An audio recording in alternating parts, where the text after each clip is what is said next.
In many quarters, there is a desperate need in America today, in America this week, for a healthy dose of religious humility.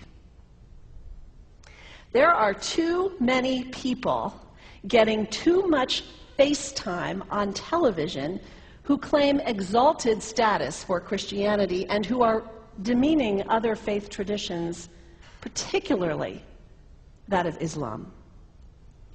And my friends, this has got to stop. The trigger for this latest wave of intolerance is media coverage, many of you have seen it, about a plan to build a Muslim community center 2 blocks from Ground Zero. The center will have a mosque, an auditorium, and a pool. It is modeled after YMCAs and Jewish community centers all across the country. For all I know, it's got locker rooms and childcare. Now, to be very clear here, reasonable, faithful, caring people can disagree about how they feel about this facility being built so close to Ground Zero. But that does not justify the wave of fear and suspicion that has washed over this country over the last 10 days. The media are now calling this a wave of Islamophobia that is sweeping across America. I saw a story this week on CNN about a minister in Gainesville, Florida, who has declared September 11th of this year Burn the Quran Day. Thank you for your reaction. That was mine. This guy is a minister at a non-denominational church called the Dove World Outreach Center. He said all kinds of disparaging, insulting, inaccurate things about Islam that I'm not going to repeat from this pulpit. His message is about hate and fear, and I can assure you there is nothing in the Gospels, there is nothing in the teaching of Jesus Christ that says anything about burning the holy texts of other traditions. It is not there. The proposed burning of the Quran is obscene. It is not the work of peace. It is not the work of understanding. It is not the work of building bridges. It is insanity. Now, the good news is there are a lot of groups, a lot of churches, even the National Association of Evangelicals, who are condemning this action and urging the church to cancel their event. A conversation about God demands grace and openness, a willingness to learn, to have our own ideas challenged, our convictions questioned. These are the hallmarks of humility. When I was in seminary, I read from someone whose name is lost to me now, when you speak of God, your voice should shake a little. You know, Jesus had no time for religious know-it-alls. He saved some of his harshest criticism for church leaders, for the Pharisees, the religious leaders who were so certain about who was out and who was in, who was holy and unholy, clean and unclean. Jesus was forever taking all this religious certainty and turning it on its head. And we can only imagine what Jesus would have said about Pastor Terry Jones and his Burn the Quran campaign. I think he would say, this has got to stop. Followers of Islam believe that the Quran is a collection of revelations received by the Prophet Muhammad from God about 1400 years ago.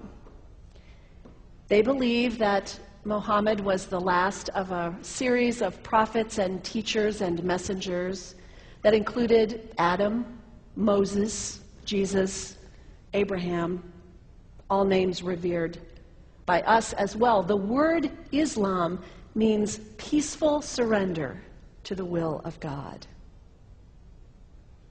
The Quran was written at a time when the Muslim people were being driven from their homes, persecuted, and killed.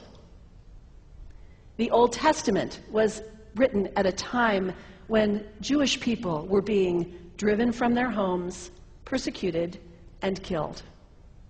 And religious scholars will tell you that most holy scriptures have stories of war and violence in them. Throughout history, most faiths have used these texts to justify violence. And if there's anyone in this room at this moment who's thinking that I've got it wrong, after church today, pull out your Bible and look up Psalm 137. And you'll see that our own text has passages that can make us uncomfortable. But also, like the Bible, the predominant message of the Quran is of peace and care and loving God, justice, care for the neighbor, care for the stranger. In the Bible, we have thou shalt not kill. In the Quran, we have whoever kills another, surely he is killing all of humanity. And whoever saves the life of another, surely he saves the lives of all humanity. These are words of peace, words of faith, words that could save the world if we would take them to heart. The second thing you can do the next time someone sends you one of those emails demonizing Islam, delete it. Don't forward it. Don't participate in the stereotyping. Don't give in to your fear. It's okay to be a little afraid. We all have those emotions. Just don't give in to it. Don't sign on for it. Don't focus on this tiny group of extremists who commit acts of violence. Focus on the hundreds of millions of Muslim people in the world who are people of faith, whose priorities and concerns and families are not so different from your own. And third, when you think of Muslim people, think of individuals. Think of the professor at Ohio State. Think of the engineer at Honda. Think of the teacher at the elementary school down the street. When you think of Muslim people, remember those who died on 9/11, not the hijackers. There was only a handful of them. Remember Mohammed Sunhami Hamandi. He was born in Pakistan. He came to the United States as a small child with his parents. He played high school football. He went to college. He became a part-time ambulance driver. He died, this Muslim young man, on 9/11, trying to rescue people and save lives. When you think of Muslim people, remember Mohammed Salahuddin Cloudhurry. He was a waiter at Windows on the World, which was at the top of the World Trade Center. He died that day. His wife had their baby 2 days later. When you think of Muslim people, remember Rama Salih. She was a woman, 28 years old. Her neighbors described her as fun and outgoing and generous.